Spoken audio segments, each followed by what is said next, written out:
أعوذ بالله من الشيطان الرجيم بسم الله الرحمن الرحيم كنتم خير أمة أخرجت للناس تأمرون بالمعروف وتنهون عن المنكر الآية صدق الله العظيم رب اشرح لي صدري ويسر لي أمري واحلل عقدة من لساني يفقه قولي سبحانك لا علم لنا إلا ما علمتنا إنك أنت العليم الحكيم سبحانك لا علم لنا إلا ما علمتنا إنك أنت العليم الحكيم. در قدم نخست عرض سلام و ادب و احترام دارم خدمت تک تک بینندگان عزیز، از جمله برادران و خواهران عزیزی که برنامه خودشان یعنی پاسخ نور را بیننده هستند. امیدوار هستم در هر امکنه زمینی که زیست و زندگی میکنید لباس عافیت به تن داشته و از گزند حوادث در امان بوده باشین. همکنون شما به طور زنده برنامه پاسخ نور را که امروز چهارشنبه 8 قوس سال 1402 هجری شمسی می باشه از شبکه جهانی نور بیننده هستین. دوستانی که سوالات دینی دارن می توانند به شماره تلفنی که در روی اسکرین تلویزیونشان درج شده به این شماره تماس گرفته و ما را از سوال خود آگاه ساخته و با حد توان بشر ان شاء الله برایشان راهنمایی های صورت میگیره. کوشش بکنین زیاد فوکس و نظریه سر سوالات روزمره و مشکلات عبادی خودمان باشه یا اقتصادی یا هم بعضی از موارد ضرورت دیگری باشه. از این سوالات صورت بگیره و از بیان کردن خواب جدا خودداری کنید، چرا برنامه ما خصوصا امروز برنامه هست که به سوالات دینی و فقهی شما جواب گفته می شود. موضوع منتخب ای روز ما علیه موضوع صفات دعوت کننده هست. یک کسی که خواهانه از ای است که جامعه کسانانی را به تن بکنه که اونها دعوت کنندگان هستند و الفاظ دعوت کنندگان را به لفظ جاری میکنه و این مسئولیت را به دوش میگیره که ما هم من حیث یک انسان مسئول، یک مسلمان مسئولیت پذیر باید دعوت به حد توان و علمیت خود داشته باشم. در قدم اول باید از چه صفاتی بر خود کسب بکنه و او صفات را بر وجود خود جاری بسازه. پس بناهن دعوت دین مبین اسلام دعوت کار فردی نیست. هر مؤمن و مسلمان به حد توان خود مسئولیت داره، چنانه که رسول معظم اسلام علیه افضل الصلوات و التسلیمات فرمود الا کلکم راع و کلکم مسئول عن رعیته. با خبر که هر کدام شما مثابه یک چوپانی را دارین که از رعیت شما سوال می شود در رابطه بر شما. یعنی به این معنا هر کدام شما را رسول خدا صلی الله علیه وسلم به یک انسان هوشیار تشبیه داد که او یک رمه را باید که سرپرستی بکنه و کسانانی را که شما راهنمایی میکنین رسول خدا صلی الله علیه وسلم تشبیه داد بر یک افرادی که ممکن اونها به راهنمایی شما ضرورت داشته باشند. پس بناهن هر کدام شما در قبال مسئولیت و اندازه مسئولیت خودتان سوال می شوین. پس بناهن بعضی از افرادی هستند که یک نفر مسئولیتشان هست به طور مثال و بعضی از افرادی هستند که به میلیون ها نفر را اونها مسئولیت دارند که راهنمایی بکنن. طور مثال رسول اکرم علیه السلام مسئولیت جهانی داشت، تمام بشر مسئولیتش بر دوش رسول خدا صلی الله علیه وسلم بود تا که پیام خدا جل و علا را به گوش تمام بشر انتقال بده بالواسطه یا بدون واسطه. چنانه که الله تعالی فرمود و ما ارسلناک الا کافة للناس. پس بنان بعضی از افراد است مسئولیتشان کمتر است. می شود که یک ولایت مسئولیتش باشه، یک کشور مسئولیتش باشه یا یک منطقه مسئولیتش باشه، بالاخره یا یک خانواده مسئولیتش باشه. هر کس به اندازه مسئولیتش از او سوال کرده می شود. پس بنان ما هر کدام ما مسئولیت داریم تا این خوبی هایی که بر ما رسانیده میشه باید انتقال بتیم. الدین و نصیحت، دین تمامش خیرخواهی است. باید یک خیری که ما دریافتم و درک کردم بلا فاصله باید بر شما برسانم. حاجی محمد الله از بلخ به تماس هستند. سلام علیکم و رحمت الله. مشنوم برادر، بفرما. سوال معلوم بود که مسجد مثلا صد نفر نماز بخوانند، مثلا مولایمام نیست، برادر دیگه برادر دیگه میگه پس شما جماعت بکنید، در این بین ده نفر یک نفر مخالف است یا مسجد از او از که شب بیدار بشه علایده نماز بخوانند، حکم همین چی است؟ همین از خیر کنند. درست است. برنامه رو بیننده باش، انشاءالله جواب گفته میشه. برادرمان حاجی صاحب محمد الله از بلخ به تماس بودن، سوال کردن در یک مسجد داخل میشیم، طور مثال 100 نفر یا 10 نفر یا 1000 نفر در مسجد هستند و امام حاضر نمی باشد، کسی دیگری را بر امامت پیش نماز میکنند که در میان از این مردم 1 نفر یا 2 نفر این کسی را که پیش نماز میشه قبول ندارن یا بنابر کدام ملحوظاتی است. برادران یک چیز را دقیق شویم ببینیم، او افرادی که ما به همراهشان مخالفت داریم و نمیخواهیم که به پشتشان نماز بخوانیم چه صفاتی را دارند؟ آیا امی خصومت ما، بدبینی ما منظور شخصی داره یا است که از نگاه شرعی ما نمیخواهیم پشتش نماز بخوانیم؟ اگر کدام ملحوظات شرعی بود شما نخوانین، مشکل نداره. به طور مثال او انسان متسنن به سنت نبی اکرم علیه السلام نیست، انسانی از خدای نخواسته فاجر فاسقی از، گرچه نبی اکرم علیه السلام انشاءالله جواب را کامل میگیم بعد از پاسخ خواهرمان حفیظه از هرات. سلام علیکم. بفرما خواهر، میشنویم سوالتان. خواهر سوالتان رو بپرسین. می‌رفتیم برای گفتمانی دختر به تکلیف برده داره 3 سال روزن کفاری روزه خورده داره، حالا که منو تکلیف داره اما میگن تو کفارم بدهی مدر روزا عرض بخورم بگیری، حالا چی رقم کنه؟ درست است، من انشاءالله جوابتان رو میگم.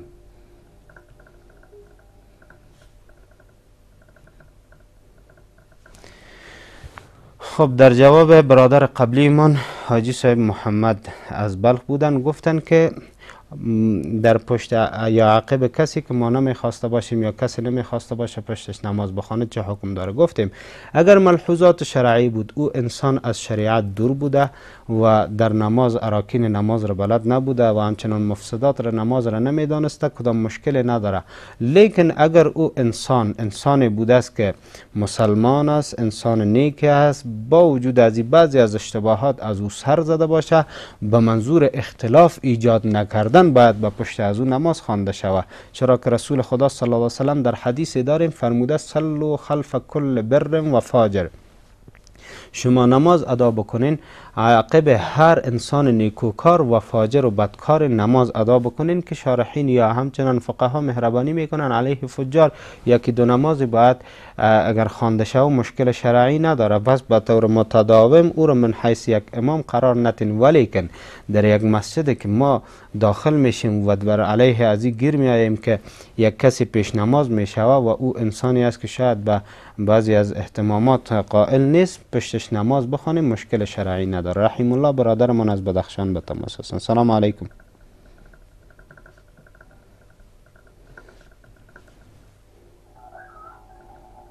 بفرما برادر.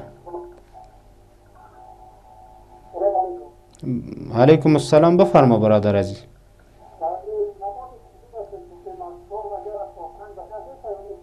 کدام نماز؟ نماز تهجد.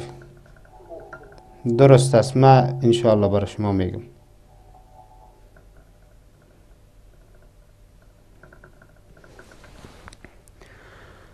خدا کنه که برادرمون حاجی صاحب محمد به سوال خود جوابش رسیده باشن. گفتیم که به خاطر اختلاف ایجاد نشود به پشت از او برادر باید نماز ادا کرده شود و بدون کدام عذر شرعی از عقب از او خلاف ایجاد نشود تا که در بین مردم اختلافات افکنده نشود. خواهرمان حفیظه سوال کردند که دخترشان تکلیف گرده داشتند و در رمضان مبارک روزه ماه مبارک رمضان خود را چندین سالها خوردن. البته یک چیز را ما مد نظر بگیریم که همین تجویز خوردن باید به فتوای یک دکتر حاذق، یعنی یک دکتر که مؤمن باشه، یک دکتری که صحیح از احکامات شرعی واقف باشه و به احتمامات دین ارزش قائل باشه. اگر بر یک مریض تجویز میده که تو باید روزه را نوش جان بکنی، پس اون نوش جان بکنه.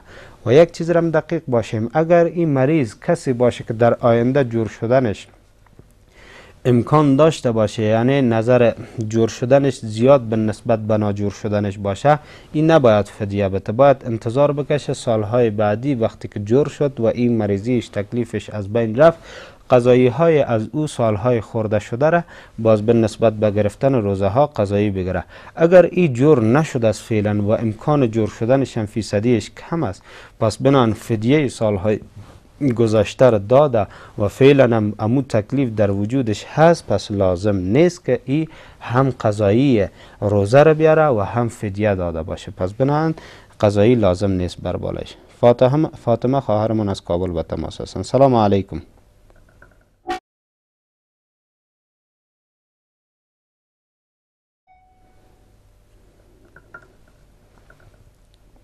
بله صدای ما را دارین؟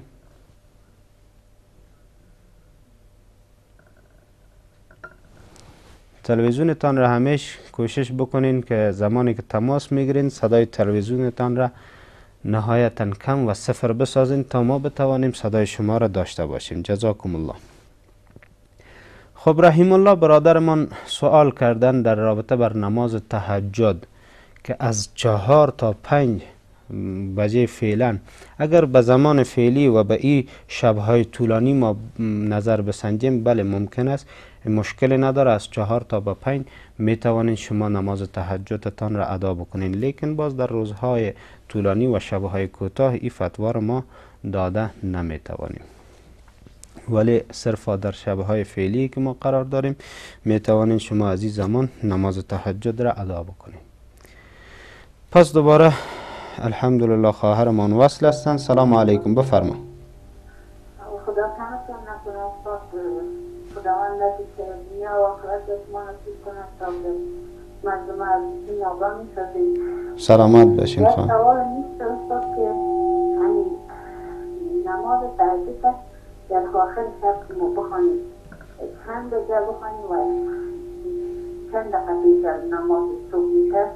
یک سوال دیگه نیست که میگن که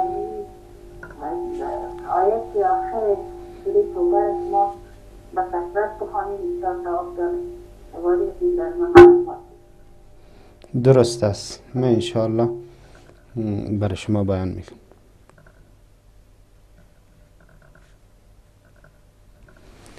خواهر من فاطمه از کابل سوال کردن، 2 سوال، یکی در رابطه بر نماز تهجد که پیشتر جواب گفتم، در از این شب ها می توانین در اواخر شب تقریبا ساعت 5 از 4 الی 5 صبح نماز تهجد را شما ادا بکنین و قبل از طلوع فجر صادق که تقریبا در از این شب ها امکان داره تا 5 یا چیزی کمتر از 5 دقیقه 10 دقیقه داخل شدن به ساعت 5 میشه و بهترین وقت هم در اواخر شب است ادای تهجد و کوشش بکنین در اواخر شب برخیسته و تهجد ادا کنین و بعد از او استراحت نکنین، بهترتر است تا نماز صبح هم ادا کرده بعد از او باز در امورات زندگی خود ادامه بدین.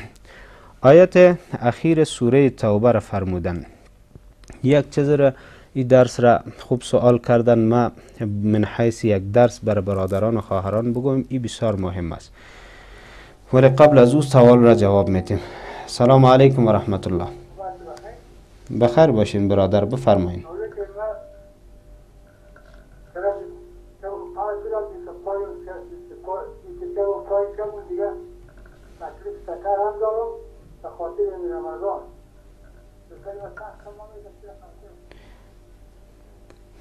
فعلا فلج است از دست پای، درست است؟ صدای مرا دارین؟ فلج هستین در رمضان، مسئله از این که روزه را بخورین یا نخورین، درست است؟ خب معده تان کدام تکلیف نداره، درست است؟ خب ضعیفی رو میگذاریم در جایش. وقتی که روزه بگیرین میتونین روزه گرفته؟ ما برای شما جواب میگم.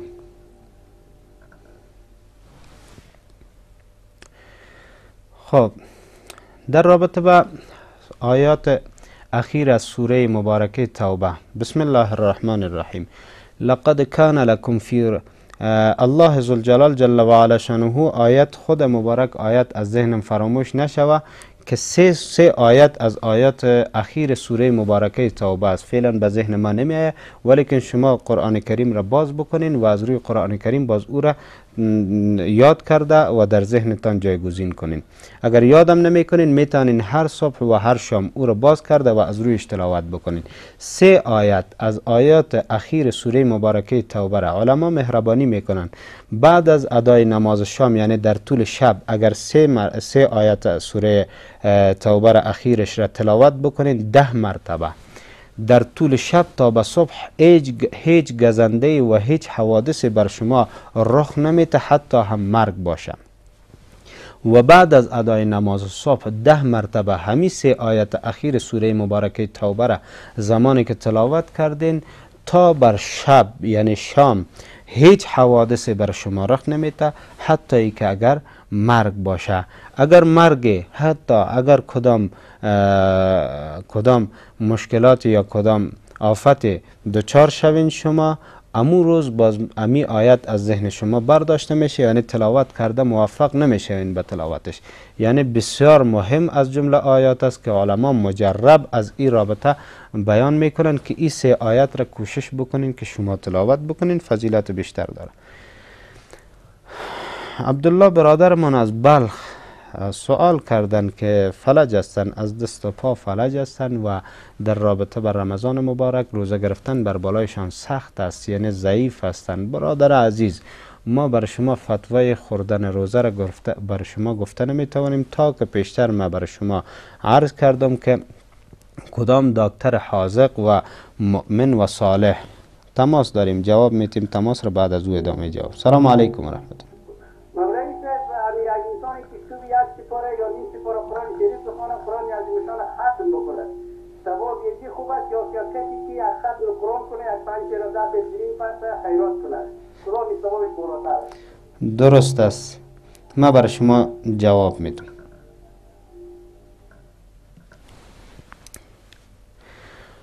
ما بر برادر ما عبدالله از بلخ به تماس بودن، گفتم وقتی که پیش دکتر مؤمن و صالح رفتیم، بر ما تجویز از نگاه ضعف جسدی که داریم گفتن شما روزه ایتان را نوش جان بکنین، چرا ضعیف هستین، به حالت مرگ میکشین اگر روزه بگیرین. باز او وقت فتوا باز علاهده است، میتوانیم گفته که شما روزه را نوش جان بکنین. در غیر از او فلج بودن، دست قطع بودن، پای قطع بودن ارتباطی به همراه معده ما و شما نداره، ارتباطی بر ضعیفیت ما و شما نداره. بسیار از برادرای ما رو داریم که دست و پا ندارن ولیکن از نگاه جسد سالم هستن.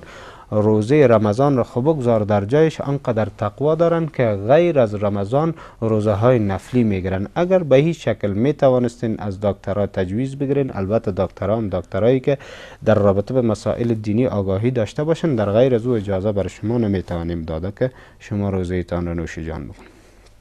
برادرمان بصیر احمد از بامیان به تماس بودن، سوال کردن هر روز اگر 1 سپاره یا نیم سپاره تلاوت کنی، بعد از او ختم بکنی قرآن کریم را، ثوابش بیشتر است، یا 1 مرتبه چند مرده از افراد را در خانه جمع بکنی و تلاوت شوه و ختم شوه و صدقه شوه. برادر عزیز، در از این هیچ شک و تردید نیست که خود ما تلاوت بکنیم و متداوم تلاوت بکنیم، روزانه 1 سپاره، 1 صفحه، 2 صفحه، نیم سپاره، طور مثال به این ورد خود بسازیم و ای را ختم بکنیم. در از این هیچ شکی نداریم که این ختم ارزشش و ثوابش بالاتر است به نسبت بر از که 1 روز چند نفر آورده و اونها ختم بکنن، طبعا این ثوابش بالاتر است. اما یک میمانه مطلب صدقه و خیرات. صدقه ثواب و جایگاه خاص خود را داره، او منوط و مربوط فقط بر از این نیست که چند نفر دعوت بتی در خانه مهمانی بکنی، تهیه یک چیزی رو بکنیم بر از اونها آماده بسازیم، باز او رو صدقه بمانیم. چرا اکثرا در امروزی ختم ها و صدقات ما وقتی که دعوت میتیم، افراد رو ما دعوت میتیم که اونها خود سیر هستند، غنی هستند، ضرورت به صدقه ما ندارن، پس بنابراین فقرا مد نظر گرفته نمیشه و طبعا از این صدقه کرده باز او صدقه را بیرون کرده در یگان اقوام اول جستجو شود در قوم و قبیل خود کدام فقیر باشه بر از اونها داده شود. اگر در خانه و کاشانه و قوم و قبیل خود فقیر نبوده باشه باز میتوانیم که بر دیگران صدقه را بیرون بکنیم. این طریق بهتر و احسنیتش است که از این کرده خود ما تلاوت بکنیم ثوابش بیشتر است.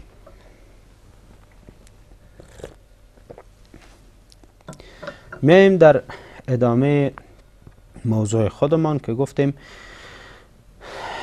رابطه بر مسئله دعوت و همچنان اصلاح جامعه. هر فرد از افراد ما امت مسلمه مسئولیت داریم و این مسئولیت به دوش خود ما هست و این را همیش باید ما من حیث یک وظیفه همیشگی خود داشته باشیم.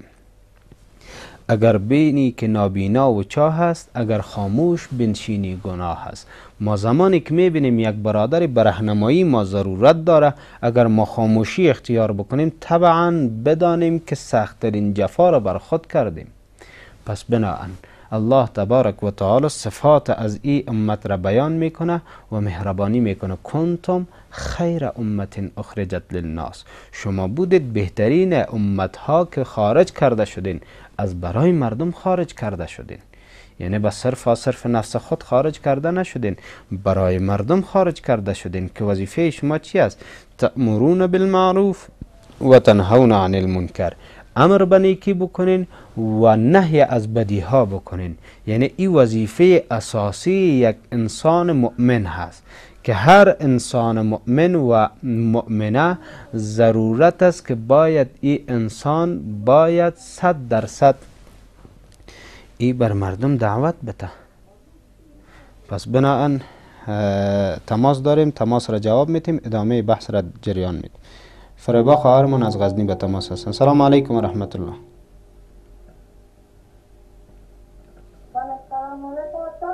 سلامت باشین خواهر، بفرما. سوال داشتم مولای که به خاطر درباره همیدی سر خواب رفتن آدم یا زنها که برای سر خواب خوب است یا نه؟ در چی رفتن خواهر؟ امی خواهر صدای مرا دارین؟ خواهر صدای مرا دارین؟ در کجا رفتن گفتین؟ در کجا رفتن؟ در سر خواب، در یعنی رفتن، سر خواب رفتن. سر زیارت رفتن بر زنها. سر قبرستان رفتن. خواه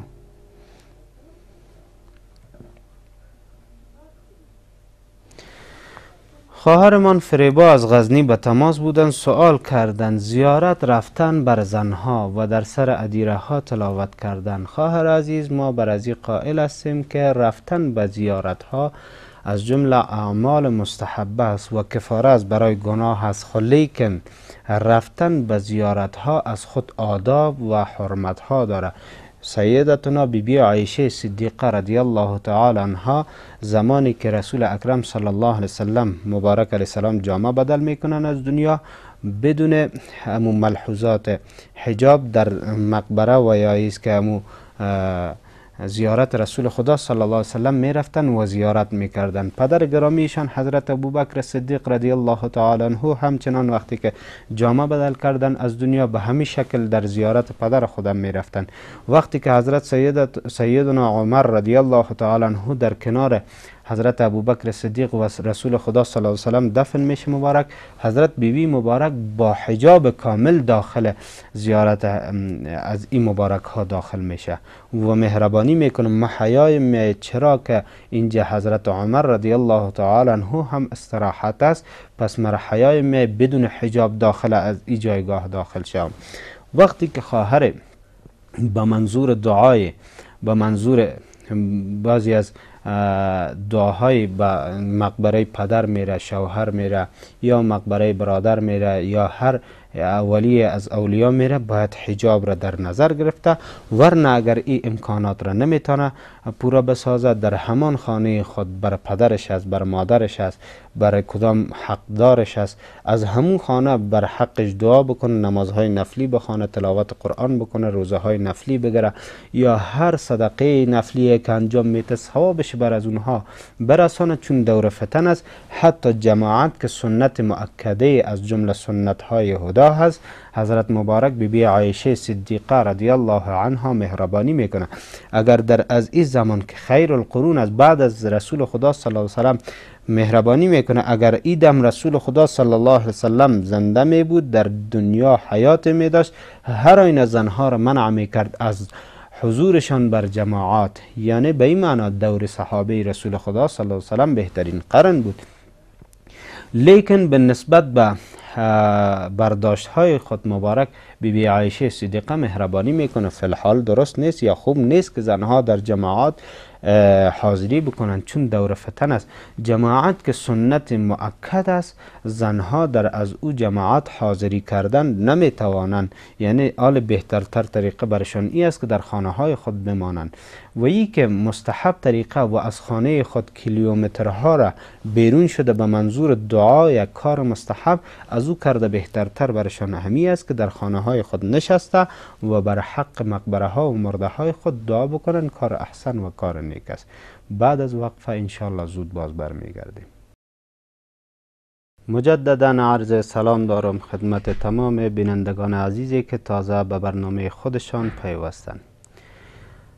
ادامه موضوع خود را بیان میکنیم که در رابطه به صفات دعوت کننده بود. خب ما و شما ای را دانستیم که وظیفه هر مؤمن و مسلمان دعوت الی دین الله هست. هر کس به اندازه وسع و توان خود و دانشی که داره باید دعوت به تبلغوا عنی ولو آیه. شاهد از این مسئله حدیث گرامی رسول خدا صلی الله علیه وسلم است که مهربانی کرده است که شما برسانین از ما ولو که یک آیت هم بلد هستین و یک نشانه هم میدانین از دین ما، باید برسانین به برادران و خواهرانتان. پس بنابراین وظیفه ما هست. لیکن صفات یک دعوت کننده یا یک دعوت کننده چه صفاتی را باید بر خود داشته باشه؟ الله تبارک و تعالی مهربانی میکنه فذکر انما انت مذکر. خب برادرمان سید معروف از بدخشان سوال کردن که امر بالمعروف و نهی از منکر چه شرایطی داره و چه کسی آن را میتوان انجام داد، که انشالله در تحت امی مبحث ما امی مطلب را من انشالله بیان میکنم. گفتیم که الله تبارک و تعالی فرمود که فذکر انما انت مذکر. شما پند دهید چرا که تو پند دهنده هستی. لیکن یک جزئیات مطالب ظرایفی است که در قرآن کریم بیان شده است. قبل از همین مطلبی که الله تعالی فرموده فذکر انما انت مذکر، 4 مطلب 4 پند را الله تعالی بر بندگان خود بیان فرموده است. از جمله از او 4 پند میایم اول او پندها و عبرتها و نصایح را میخوانیم، بعد از او میاییم که امی دعوت کننده چه صفاتی را داشته باشه. الله تبارک و تعالی در سوره غاشیه تقریبا اواخر از این سوره است مهربانی میکنه. افلا ینظرون الی الابل کیف خلقت. چرا نظر در خلقت شتر نمی کنند که چگونه آفریده شده است؟ و الی السماء کیف رفعت. به طرف خلقت آسمان چرا نظر نمی کنند که چی انداز برافراشته شده است؟ و الی الجبال کیف نصبت. چرا به طرف خلقت کوها نظر نمی کنند چگونه استوار خلق شدگی هستند؟ و الی الارض کیف سطحت. و به طرف خلقت زمین چرا نظر نمی کنند چگونه هموار زمین برشان برافراشته شده است و زیر پایشان فرش کرده شده است؟ چرا به خلقت زمین نظر نمی کنند؟ فذکر انما انت مذکر. پس تو پند بده چرا که تو پند دهنده هستی. با وجودی که مفسرین مهربانی میکنه، الله تعالی قبلا پند و نصیحت کرد و بعضی از موارد را بیان کرد، پس چرا اینجا من حیث تاکید باز مهربانی میکنه پند بده چرا که پند دهنده هستی. عزیزه خواهرمان از هرات به تماس هستند. سلام علیکم و رحمت الله.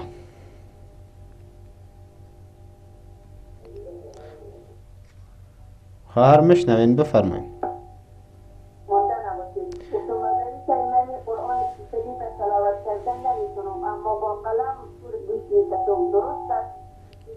درست است، من انشاءالله براتون جواب میگم.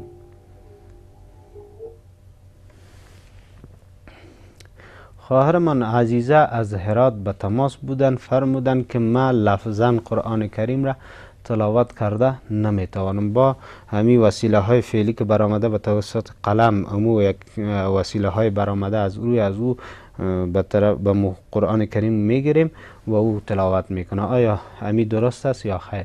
در قدم اول یک نصیحت بر عموم برادران و خواهران میکنم، او ای است که انسان یک موجودی است که پذیرش هر نوع مختلف از جمله علوم را داره. پس حال ما نگوییم که ما سن ما بالا رفته قرآن کریم یاد گرفته نمیتوانم. حتی به همه وسیله قلم که شنیده میشوه به همراه هم میتوانیم قرآن کریم را یاد بگیریم. یعنی به این معنی نصیحت من است هر چقدر سن ما بالا رفته ولیکن شوق و ذوق تلاوت قرآن کریم در وجود ما پیدا شد، پس کوشش بکنیم تلاوتش را خود ما هم به شکل یاد بگیریم که خود ما تلاوت کرده بتانیم. ولی در غیر از او اگر او فعلا خواهر ما که تلاوت کرده نمیتوانند، 100% گوش گرفتن از این کارشان کار نیک و کار حسن و کار نیکویی است. می توانند گوش بگیرند. در حدیثی داریم که نبی اکرم علیه السلام فرموده در رابطه با تلاوت قرآن کریم شنونده فضیلت قاری را داره. پس کسی که تلاوت میکنه، کسی که با ذوق و شوق میشنوه تلاوتش را، هر دویشان در فضیلت یکسان هستند، چرا او با اخلاص تلاوت میکنه و ای با اخلاص میشنوه تلاوت قرآن کریم را. پس ای را دقیق بدانیم که حداقل تا زمانی که ما خود ما تلفظش را ای خواهر ما یاد میکنه و یاد میگیره، این کار خود را همیش ادامه بده. خود ازی حتی در احادیث ما داریم که رسول خدا صلی الله علیه و سلم فرموده است نظر به آیات قرآن کریم هم اجر و ثواب است. فقط حالا او برادر ما که یا خواهر ما که قرآن کریم را تلاوت نمیتونه، حتی قرآن کریم را باز میکنه به طرف خطهای قرآن کریم نظر میکنه، همو خطهایشان به اجر و به پاداش نمیمانه. و ای که گوش گرفتنش را خب میگذاریم در جایش. نظر به قرآن کریم عبادت، نظر به کعبه عبادت، نظر به چهره والدین عبادت، نظر به چهره علمای حقانی عبادت.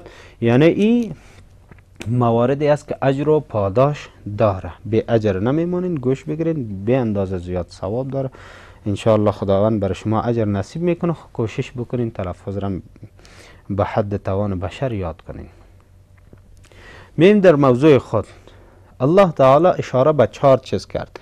افلا ینظرون الی الابل کیف خلقت، چرا نظر به خلقت شتر کرده نمیشه و که چگونه آفریده شده است. پس ای را در اخیر گفتیم ما مطلب را نهایی می سازیم بر کسانانی که دعوت میکنند. پس یک دعوتگر باید در خلقت شتر باید نظر بکنه. شتر چگونه آفریده شده است؟ شتر یک موجود بینهایت صبوری هست، صبر بینهایت زیاد داره. وقتی که شتر در راه روان می شوه او نظر به گرمی هوا نمی کنه، نظر به سردی هوا نمی کنه، نظر به خوراک خود نمی کنه. اگر بوتهای تلخ هم پیش رویش بیایه می خوره، اگر بوتهای شیرین هم پیش رویش بیایه می خوره، اگر هر نوع مختلف سختی ها بیایه بر بالایش گشنگی رو تحمل میکنه، تشنگی رو تحمل میکنه. یک دعوتگر در راه دعوت خود باید به انداز صبور انسان باشه.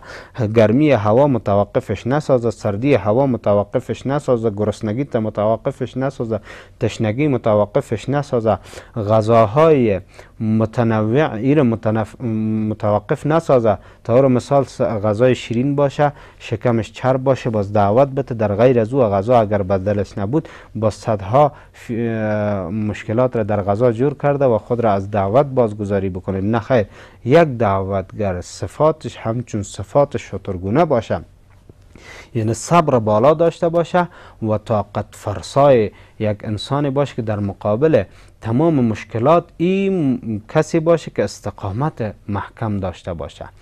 دومین صفت دعوت کننده باید همچون آسمان باشه. چگونه مثل آسمان باشه؟ و الی السماء کیف رفعت، و به طرف خلقت آسمان چرا نظر نمی کنند که چگونه برافراشته شده است. یک دعوتگر دومین صفتش مثال صفات آسمان باشه. آسمان چگونه صفت داره؟ رفعت داره، بلندی داره. یعنی به این معنا که همت یک دعوت کننده باید مثال آسمان بلند باشه، همت پست و رذیل نداشته باشه. متوجه شدیم به مطلب؟ همت و همون نظریه یک دعوت کننده باید مثل آسمان باشه، بلند باشه. فقط ما حول خود را مد نظر نداشته باشه که چند نفری در گرده برم است ما میار بتانم راهنمایی کنم کافی است. باید این نظر داشته باشه جامعه امت مسلمه را ما بتانم راهنمایی کرده تا ای که الله تعالی ایره در بلندی ها برسانه. مثال از این میمونه که یک پیامبر علیه السلام محمد مصطفی صلی الله علیه وسلم در زمان متولد میشه، در جایگاه تولد میشه که در از او جایگاه جز خرافات، جز شرکیات، جز ضلالت و گمراهی هیچ چیزی در از او زمان پیدا کرده نمیشد. همین پیغمبر با وجود تنهایی خود چنان همت بالایی داره که بندانداختن رعیت و مردم متوقفش نمی سازه، مخالفت کاکا و بچای کاکا متوقفش نمی سازه، هیچ گونه گرسنگی و تشنگی متوقفش نمی داشته باشه، با همت بالای خود حرکت میکنه. دعوت کننده باید این صفت را داشته باشه. احمد برادر من از کابل سوال کردن، سوالش رو برادرها گرفتن که اونا میگن که تصمیم میگیرم که نماز بخوانم اما هنگام وضو گرفتن باز بر بالای ما وضو گرفتن زوری میکنه، یعنی توانایی امی روزه گرفتن را نمی داشته باشم. ما یک لطیفه بیان میکنم برادرها، خدا کنه که ذهن خود را باز بکنیم. این به خاطر همون تبخوشی بیان میکنم. کدام جای کدام عالم امام میشه، میبینه که مردم به جماعت نمیه، مردم را پرسان میکنه که همین مردم چرا به جماعت نمیه، علت را جویا میشه چرا جماعت نمیخوانن. یک کسی برش میگه که همین مردم که از وضو بسیار سخت ترسان هستن و سرشان سختی میکنن، به این خاطر است که این مردم به جماعت آمده نمیتوانن. این عالم بر مردم اعلان میکنه او مردم شما بیای به وضو هم سر نماز استاد شوی، بیای پشت من نماز اقتدا بکنی. بس این گپ که وقتی تیتو پراگنده میشه مسجد با مسجد مردم پر میشه. هر وقت پین وقت جماعت مردم زیاد است. یک سال نیم سال دو سالی که امام در مسجد باقی میمونه، بعد از این وقتی که این از مسجد میروه یک امام دیگر میآید در جای از این امام میشه. وقتی که میبینه حالت نمازخوانی از مردم، اوه ماشاءالله چقدر این مردم نمازخوان است، چقدر پابند به جماعت است. این علت را جویا میشه که این مردم چرا قدر جماعت خوان هستن. یکی برشان میگه این مردم تمامش به وضو میان سر نماز استاد میشن. اوهو هیچی کار کلان است، هیچی اشتباه بزرگ است. این کی بر شما گفته است و فتوا داده است؟ بالاخره مردم برشان میگه که فلانه ملا قبل از تو به اینجا امام بود، او بر ما همین اجازه را داده بود. او امام قبلی رو وقتی که استحضار میکنن برادر تو چری فتوا را دادی؟ این برشان میگه برادر مخامقی کردم که مردم سر جماعت آوردم، آل تو همه قدر بکو که همین مردم را سر وضو بیار، اینی وظیفه تو. آلی ما این فتوا را برای شما نمیتیم که به وضو نماز بخوانیم. نه، به وضو نماز خواندن به قصدن، به وضو نماز خواندن اگر قصدن یک کس این کار میکنه فقها میگه از دین خارج میشه. وضو گرفتن رسول خدا صلی الله علیه وسلم مهربانی میکنه یکی از اسباب کفارات گناه وضو گرفتن است در اوقات شدائد سختی ها و در اوقات سبکی ها. در وقت گرمی خب هر کدام ما ضرورت داریم تا روی دست پای خود را سرد بسازیم. اگر وضو هم بر ما تو لازم نباشه شاید 5-6 مرتبه روزانه ما دست روی خود را پای خود را بشوییم، لیکن کیفیت و ثواب بیشتر در وضو همین وقت است که هوا سرد باشه، سختی بر ما بکنه، نگاه سردی آب، سردی هوا و دیگر شدائد مشکلات باز در از این وقت و زمان با اراده کامل میخیزیم، اگر آب گرم بود یا سخت بود وضو میگیریم، بعد از او ادای نماز میکنیم. پس برادر بزرگوار، کم زحمت در برابر امو گناهانی که ما انجام میتیم نباید کم زحمت را ما مد نظر داشته باشیم. باید بعضی از مشکلات، زحمات، کدام کفارات را باید ما و شما دریابیم که با توسط کدام کارها می شود که سبب شود که کفاره از برای گناهان ما شود. بنابراین سستی و تنبلی در وجود خود جاری نکنیم.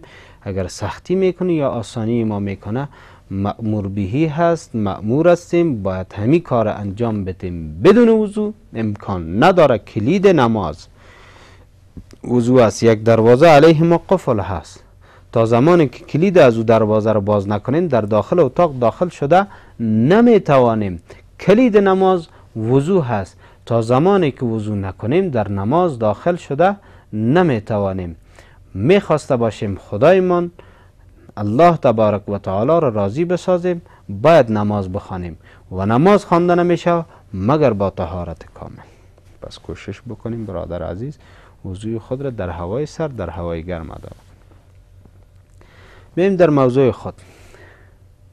دومین صفت دعوت کننده را بیان کردیم که مثال آسمان رفعت همت داشته باشد، همت پست و پایان نداشته باشد. سومین صفت از برای صفات دعوت کننده کدام صفت است؟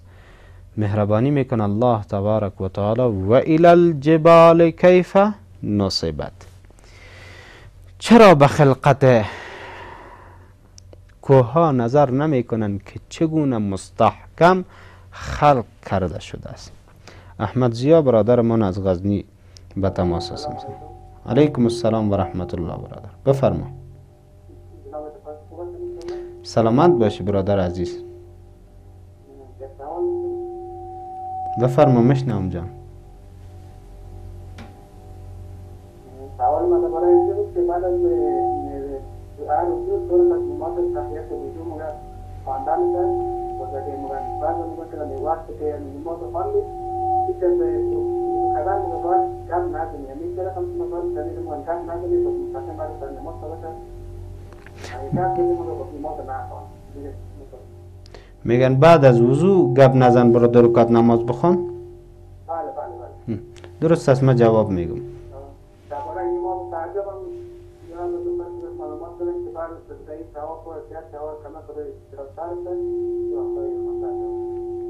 در رابطه با نماز تهجد چی از گفتین؟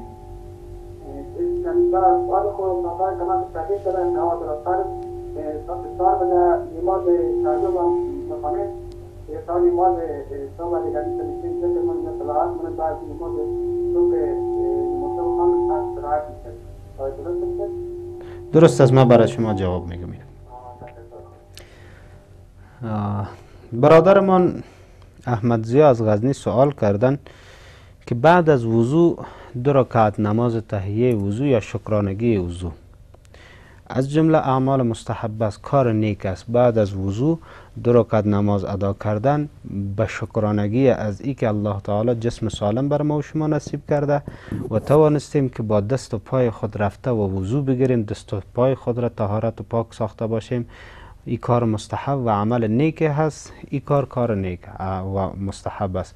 اما ای که در بعد از وضو اگر گپ زدین باز نخوانین، این هیچ مورد جای ما نداریم، هیچ مشکلی نداره. اگر گپ هم زدین بازم برین اون نماز خود بخوانین، از اجر و پاداش شما چیزی کاسته نمیشه. در رابطه با مسئله تهجد بازم سوال کردن.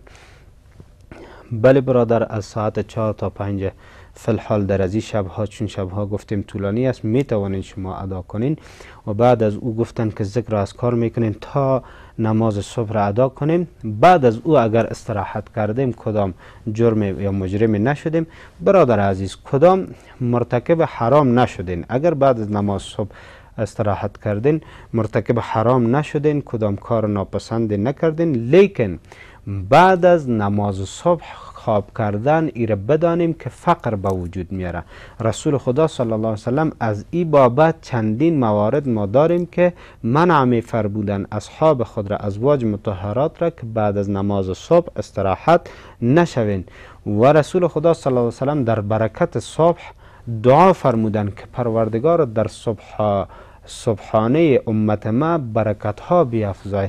هر آن بنده ای که بعد از ادای فرض صبح و سنت صبح و بعد از ذکر و اذکار، بعد از اون نشسته و ذکر و اذکار میکنه یا در کار مشغول میشه، در همان کاری که مشغول میشه در همان کارش برکت ها ایجاد میشه.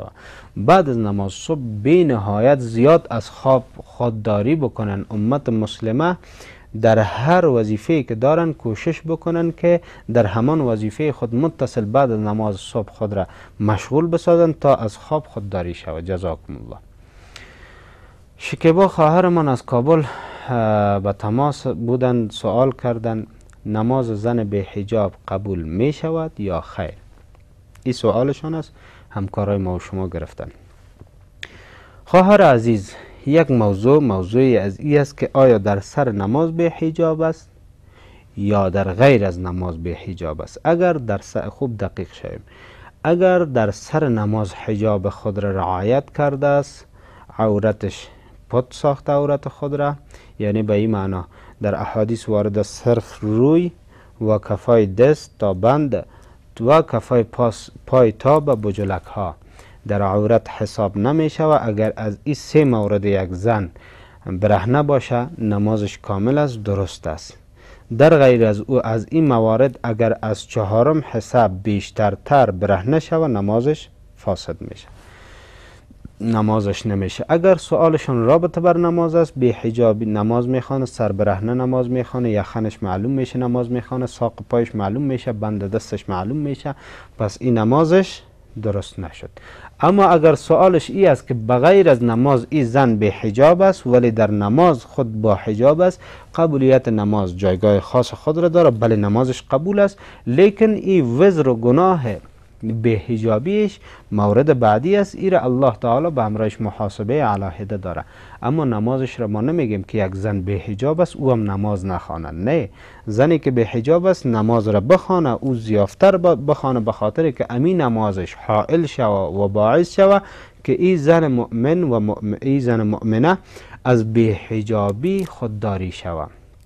چرا که ما آیتی داریم که الله تبارک و تعالی مهربانی میکنه، ان الصلاة تنهى عن الفحشاء والمنکر، یقینا نماز انسان را از فحاشی و منکرات باز می‌داره.